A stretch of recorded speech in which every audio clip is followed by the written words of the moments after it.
अस्सलाम वालेकुम स्टूडेंट्स, कैसे हैं आप सब लोग? खैरियत से हैं? आप देख रहे हैं अनलॉक योर नॉलेज बाय ज़ेनी।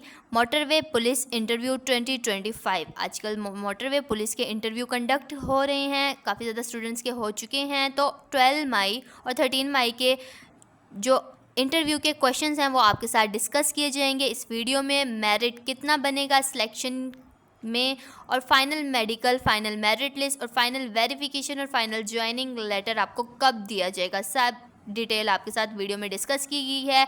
इसके अलावा इंटरव्यू के सवाल जो कि बार बार पूछे जाने वाले हैं वो क्वेश्चन भी आपके साथ डिस्कस करेंगे, जो कि मोटरवे पुलिस में इंटरव्यू के दौरान स्टूडेंट से पूछे गए हैं, जो कि most important most repeated MCQs हैं, फुल वीडियो में डिस्कस किए गए हैं। जल्दी जल्दी जाकर फुल वीडियो को वॉच करें। वीडियो हमारे चैनल में दी गई है, आप वहाँ जाके वॉच कर सकते हैं। इसके अलावा फुल वीडियो का लिंक आपको डिस्क्रिप्शन में भी दिया गया है, आप वहाँ जाके वॉच कर सकते हैं। अगर आपको फिर भी कुछ समझ नहीं आई तो आप हमें कमेंट कर सकते हैं, आपको रिप्लाई दे दिया जाएगा। So what are you waiting?